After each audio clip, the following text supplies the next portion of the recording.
So remember from Algebra 2 that if we had a graph that behaved, or a function that behaved graphically in a very predictable and prescribed way, we called these parent graphs, that we could make changes, or that the graph would shift and move and stretch and squeeze in very predictable ways depending on how the formula was impacted.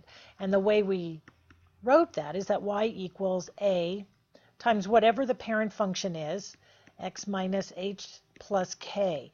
And we were able to evaluate a was the squeeze and stretch, h had the effect of moving the graph back and forth, and k had the effect of moving the graph up and down. Well, it turns out that trig functions, once they've been moved from the unit circle onto a Cartesian plane, onto the xy coordinates, or the theta, f of theta coordinate, they behave as parents as well. And so the changes, or the translations and alterations to the shape of the graph from a formula, are just as predictable. So I like to write them this way: y equals a trig.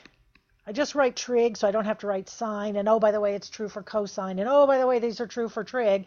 It just says trig. All the trig functions fit this pattern.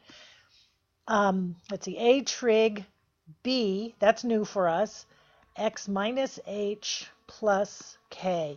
And these all work exactly the same way. K tells the graph to go up and down, however many units the size of k is.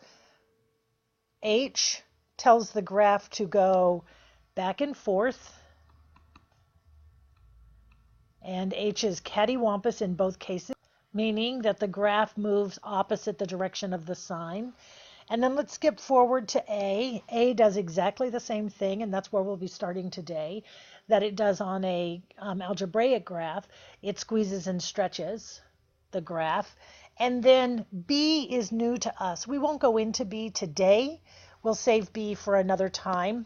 But B is used to discuss the period. So remember, we talked yesterday about graphs being periodic, that we only graph one cycle when we're playing around with these graphs, because there's no reason to graph another one since they just repeat over and over.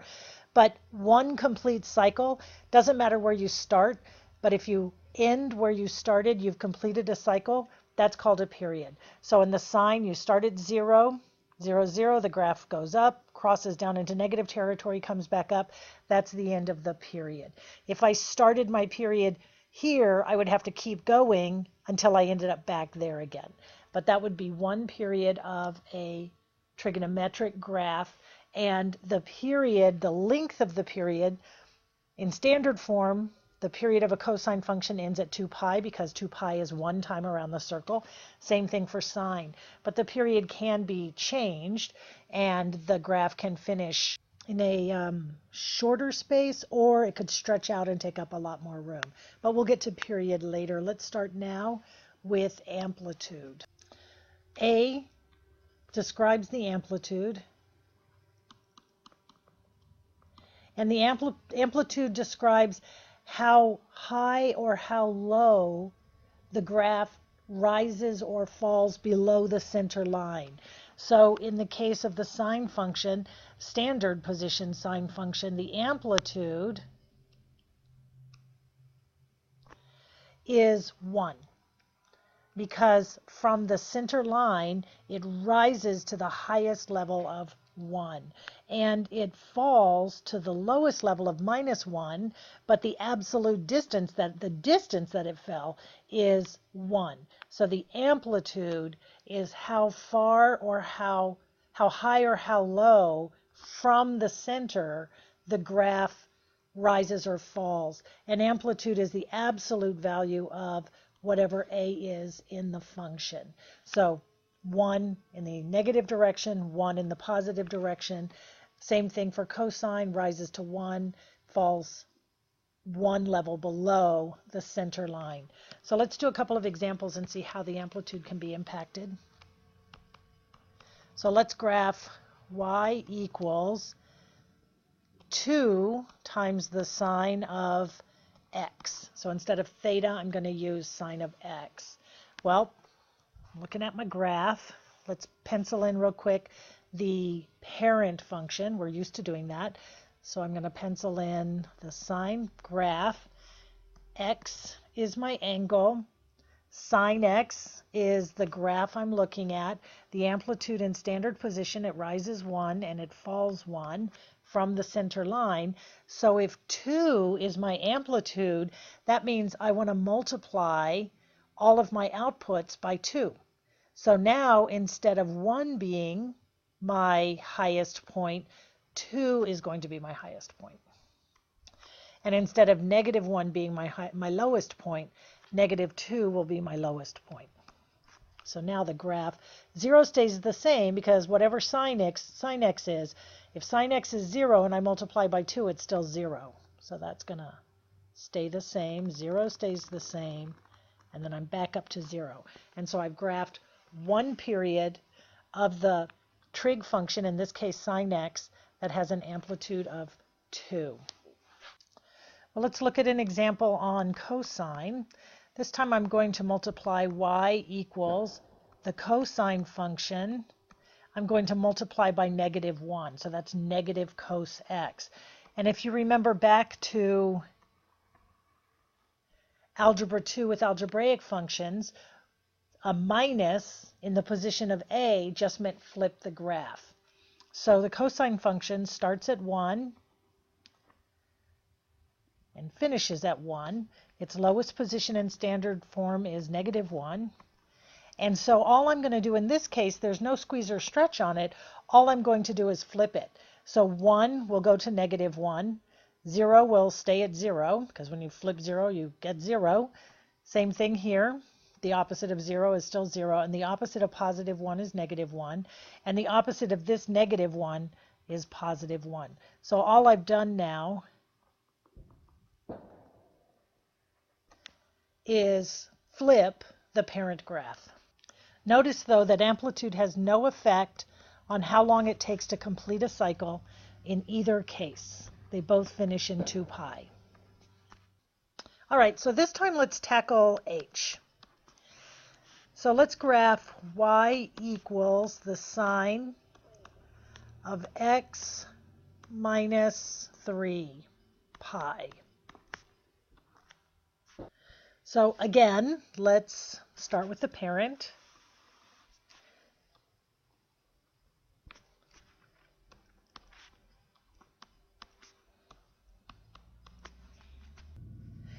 And h tells me to move positive, right? So this says to go plus 3 pi units. So I'm going to move in the positive direction.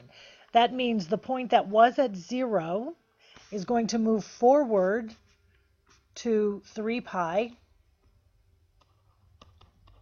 The point that was at 0 here is going to move forward. Well, let's see. This point was at pi, so to move 3 pi units would be 4 pi.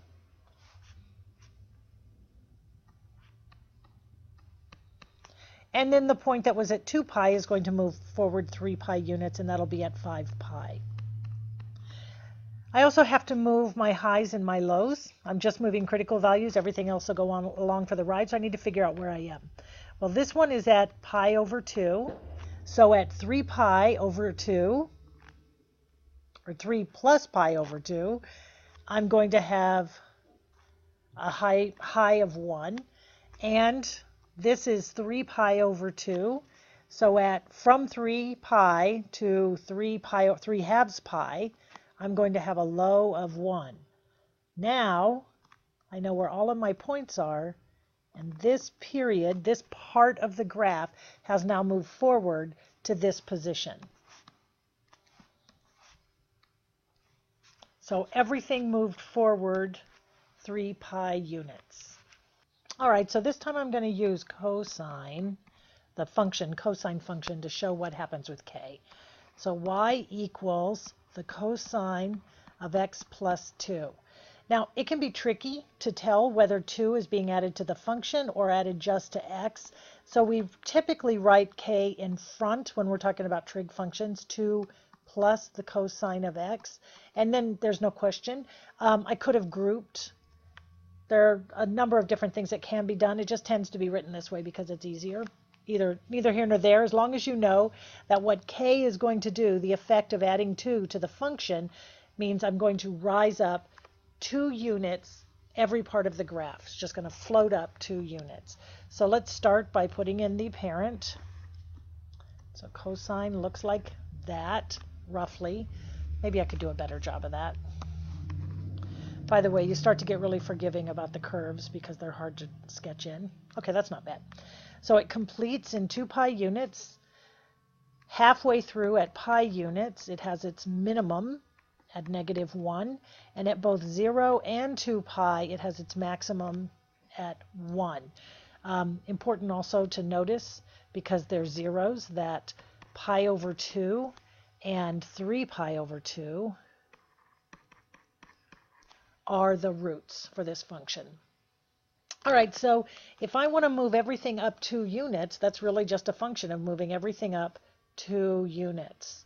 But notice, if everything goes up 2 units, so does the center line, the line that marks the center of it. So rather than the graph top-bottom being divided in half by the x-axis, it's actually going to be divided in half by the line y equals 2, because it's going to go up 2 units as well.